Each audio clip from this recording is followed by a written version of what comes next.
Naayil Rajabally, and it's my pleasure to introduce him. He's a graduate of the University of Witwatersrand, and he specialized at Khubuski and gastroenterology. Then he went to Oxford. He likes the bugs. He's a friend of mine, Clostridium difficile. Anyway, he then went to the Oxford University at John Radcliffe Hospital, and he has an interest in management of IBD, irritable bowel disease, inflammatory. And this session is on prevention, palliation, and in between. So I think this is the in between.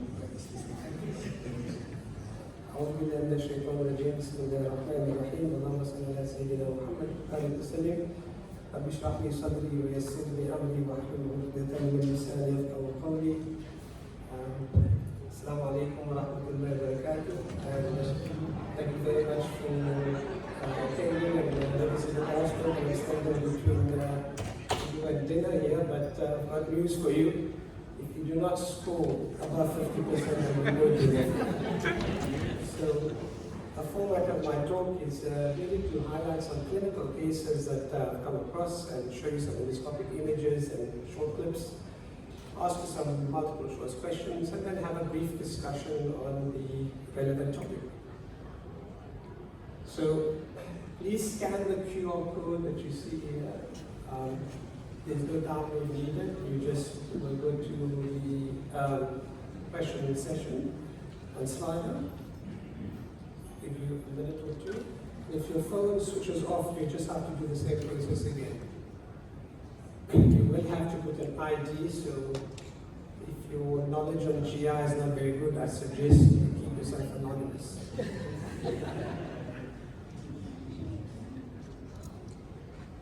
Alright, let's start to see the system is working. How did you travel to the IMASA conference? Did you fly in? Did you drive? Did you walk? Or did you teleport?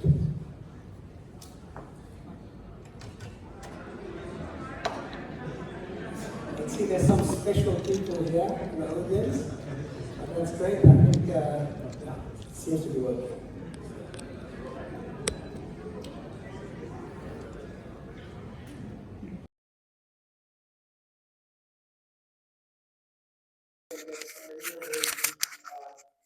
Anatomical identification. This is the esophagus that you see here. Now the scope is advanced further. We will soon hit the OG junction. You can see the color chain. It looks more sort of salmon pink here. You have to spend some time looking at the OG junction for reflux damage. Then you enter the esophagus. You can see the gastric folds of the gastric body. Making our way into the distal part of the stomach, which is the antrum. You can see where the folds end. That's where the antrum starts. And once you get to the antrum, you head for the pylorus, which is here. And the pylorus then takes us into the duodenal cap. And you can see the duodenal cap here, past the second part duodenum, which is a bit of a blind spot, and then you get into the distal part, third part of duodenum. So now you know everything about the foregut anatomy. Let's look at some questions. All right. So, question 1. What is the diagnosis here? Look at these things. Is this pill esophagitis? This is gastroesophageal reflux disease, Crohn's esophagitis, or CMV esophagitis. So if your device is off, you must just scan again and then vote.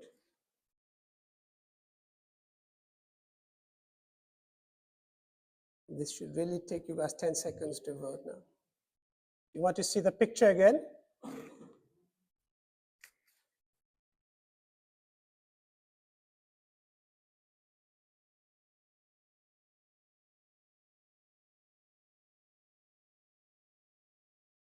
You're getting extra time here. That's not fair. Let's move So yes, 70% said gastroesophageal reflux disease. And that's the correct answer. It's not pill esophagitis because this is the distal esophagus. Yeah, pill esophagitis tends to occur in the proximal third of the esophagus. It's not Crohn's esophagitis or CMV because they tend to be deep ulcers. Here we're looking at a longitudinal ulcer. And so this is gastroesophageal reflux disease, and the typical symptoms of GORD is heartburn and volume regurgitation in the majority of patients, and in some patients there are atypical symptoms. So you've got to inquire about hoarseness or chronic cough, constant throat clearing, and sometimes even laryngitis, pharyngitis, or even pulmonary fibrosis. The way we classify gastroesophageal reflux disease is by looking at the Los Angeles classification. A grade A is when you have small erosions, less than 5 millimeter.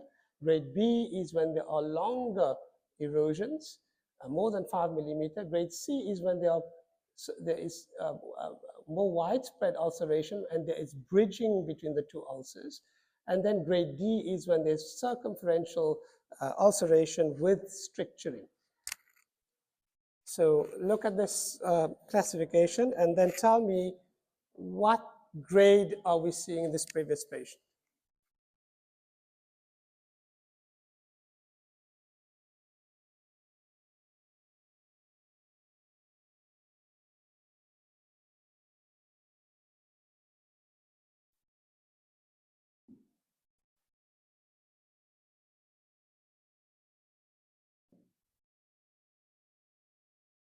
Okay, so this should be easy. So I'm going to move on. Grade C. Okay. It's actually B because there is no bridging between those two ulcers. And this is about more than 5 millimeter. If I just had included this one, it would be an A. So C is when there's bridging, and if I show you the next picture, this is for those who voted C. Here you can see there's ulceration that's bridging between two mucosal folds. But there's no stricturing here.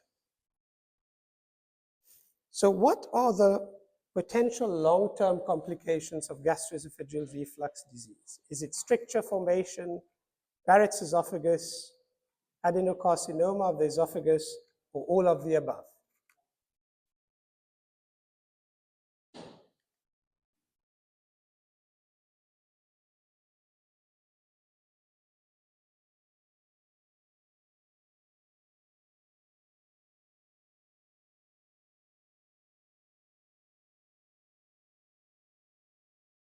Few seconds left.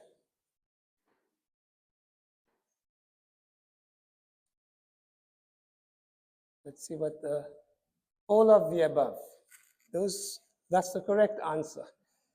So stricture, I showed you that gastroesophageal reflux disease can cause stricture.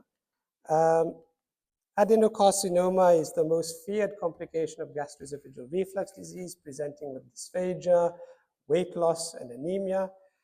And most of the cases of adenocarcinoma that I've seen have arose from Barrett's esophagus, which is a change in the lining of the esophagus to resemble a more gastric type lining. And it's important to survey those patients with Barrett's esophagus because you can pick up low-grade dysplasia or even high-grade dysplasia. And if you pick those up early, you can administer treatment in a non-invasive fashion via endoscopy. So this is how we survey Barrett's esophagus. This is a video of us doing blue light imaging. So we change the wavelength of the light on the endoscopy. It gives this, it highlights the blue wavelength of light, and you can see this Barrett's island better. And you're looking for bumps, you're looking for ulceration. And the other way one does surveillance, the more cost-effective ways to go down to the canteen and ask for vinegar, and you spray vinegar onto the Barrett segment. It causes an aceto-whitening of the Barrett's esophagus that you see here.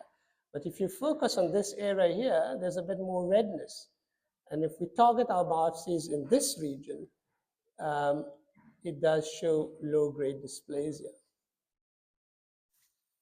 So this is another case of Barrett's. This is long segment Barrett's. And if you zoom on this area here, you can see there's a depressed area in this long segment Barrett's. And the treatment, we biopsied this and it came back as high-grade dysplasia. And the treatment is actually a mucosal resection. This is using the bend and snare technique. It's quite scary when you press the pedal, when you have to cut through the esophagus, but it does save the patient an esophagectomy, which has significant morbidity and mortality. And then afterwards, we applied radiofrequency ablation to ablate the low-grade dysplastic Barrett's that we saw there. So moving on to refractory GORD. Is refractory GORD defined as no response of reflux symptoms, either heartburn or regurgitation, a stable dose of PPI during a treatment period of at least 4 weeks? The first step in the management of refractory GORD should be optimization of PPI therapy. pH monitoring is preferred to endoscopy in the investigations of refractory GORD. Rumination is not a differential in patients with regurgitation refractory to PPI therapy.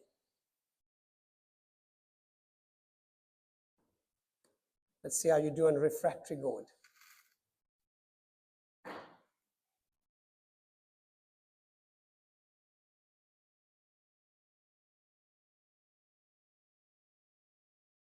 Not coming up?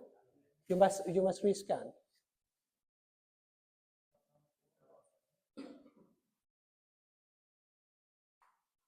Some people have voted, yeah.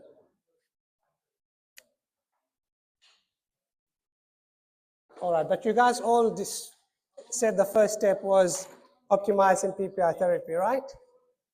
Okay. So I think so.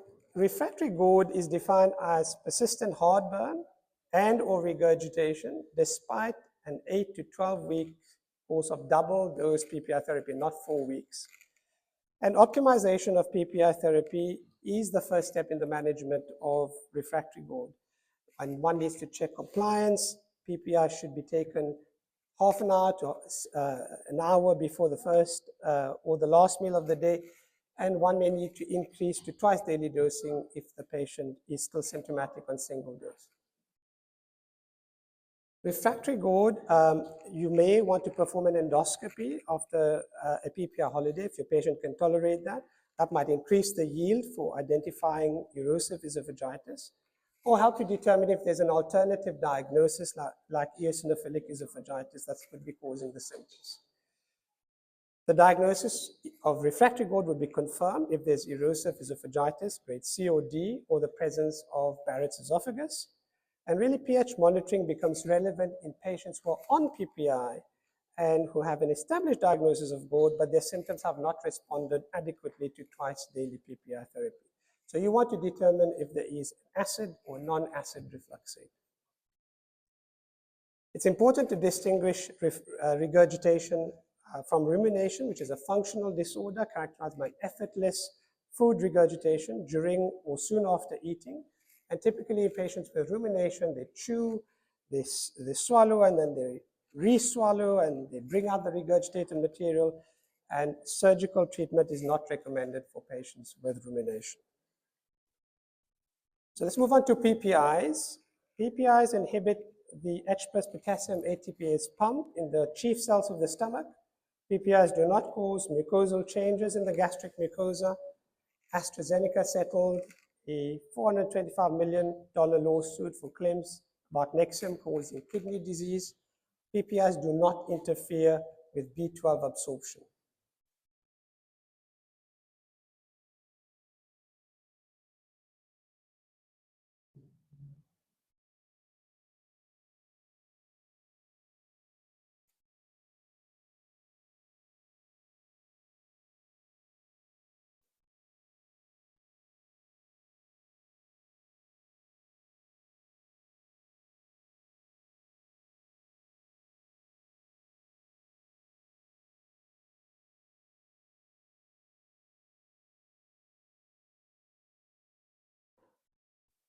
I got this. I got you guys there. PPIs inhibit the H plus potassium ATPase pump in the parietal cells of the stomach and not the chief cells. Okay. All right. Okay. The correct answer here is AstraZeneca had to pay $425 million. Okay. So PPI does cause long-term mucosal changes, and it causes these cystic fundic polyps in the stomach in some patients who have long-term use of PPIs. Looking at micronutrient deficiency, B12 requires the presence of gastric acid and pepsin in order to be released from its protein binding, and it subsequently binds to intrinsic factor for absorption in the terminal ileum. And there's some evidence to suggest that B12 deficiency is associated with acid suppression, and I would recommend for your patients who are long-term PPI, check their B12. Calcium also requires a presence of a gastric acid in order to get absorbed. The acid dissolves and ionized sodium calcium salts, allowing for absorption, and hypochlorhydria can reduce calcium absorption and accelerate bone mineral loss, resulting in osteoporosis and increasing the risk of bone fracture. And there have been observational studies, either look at PPI use alone or in combination with bisphosphonates, look at the relation to bone fracture risk, and the use of PPIs is associated with an increased risk of bone fractures due to fragility resulting from osteoporosis, mainly involving the spine and the hips. Although the strength of this association is weak and the association is not causal, the FDA has issued a warning of an increased risk of spine, wrist, and hip fractures with chronic PPI use. Iron need to be converted from Fe3 plus to Fe2 plus in an acidic medium in order to get absorbed in the duodenum, and therefore PPIs may potentially have adverse effects on iron absorption, and similarly, it can cause low magnesium as well. PPI and chronic kidney disease, there have been renal changes noted secondary to PPIs. The mechanism for this is thought to be idiosyncratic, causing a subacute interstitial nephritis, and there are large population studies that have shown a significant increased risk of chronic kidney disease and particular acute interstitial nephritis in patients over the age of 65 who are given PPI treatment. So therefore, one should be cautious on using PPI in elderly patients with pre-existing kidney disease. So inconclusive results have been shown with C. difficile, where it is thought that the decreased acidity in the stomach can enhance spore survival and cause E. colitis further downstream. Small intestinal bacterial overgrowth has also been thought to be as a result of loss of sterility, effect of the gastric acidity, and there could be drug interaction, in particular with clopidogrel, which also compete for the cytochrome 2C19 system. I'm going to move on to this one because we don't have time. Let's move on to this case here. This is a 74-year-old male with heartburn and central abdominal pain. What is the diagnosis here? And we're only going to give you 10 seconds here.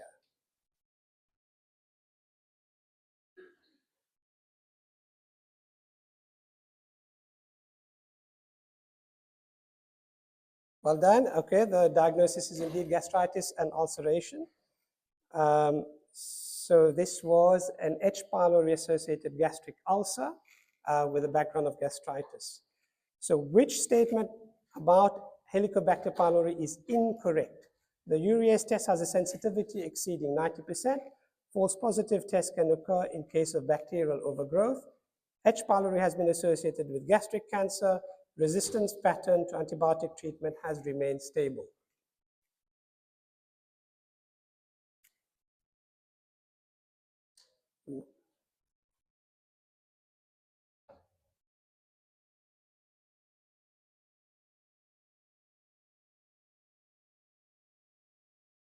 Good. Resistance pattern to antibiotic treatment has remained stable is the right answer. The H. pylori serology testing is the least sensitive and specific, although non-invasive. Stool antigen testing has a sensitivity of about 85 to 95%, and the best test or histology and urease tests. They are far superior than those other two, but they are invasive. False positives can occur in conditions like atrophic gastritis.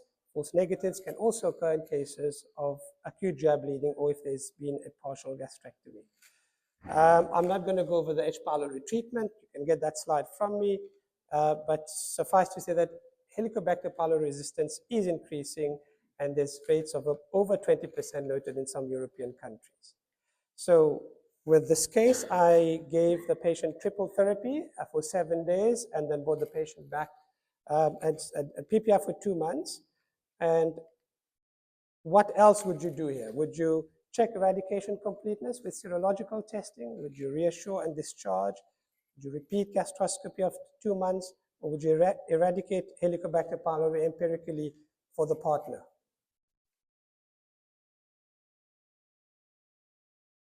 Okay, so that's an easy one. We'll move on. Repeat gastroscopy after 2 months. Oh, for the partner. I see some people go to the partner. That's very caring. Okay, so we repeated the gastroscopy after 2 months, and this is what we found. Also appears to be healing. There's residual gastritis, and both H. pylori urease and histology tests are negative. What should you do now?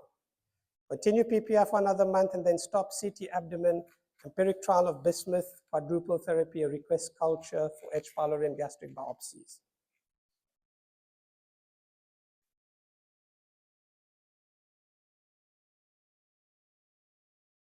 Okay, we're moving down to 5 seconds now.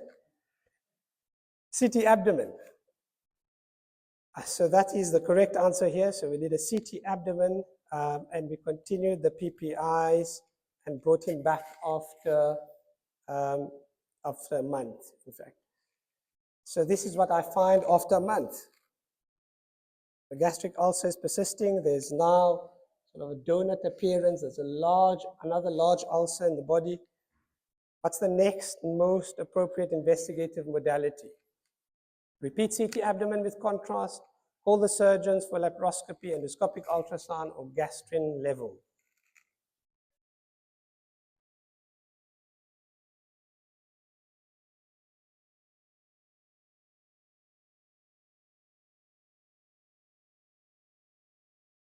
So endoscopic ultrasound is the correct answer here. And this is how it's like doing an ultrasound from inside the stomach. And it gives you detail about what's happening deep in the gastric wall or outside the stomach in deep-seated organs like the pancreas. And indeed, there was a hypoechoic mass sitting under that ulcer that I showed you earlier. And we did a biopsy of that, and this showed a gastric lymphoma. So we referred him to the pathology department for chemotherapy. He did very well on treatment, and they referred him back for a gastroscopy to assess ulcers after his treatment. And this is what we found. The ulcer had healed completely with a little bit of scarring, and the gastritis had also healed. On this happy note, I will end here and acknowledge my team for their continuous support. And thank you for your attention.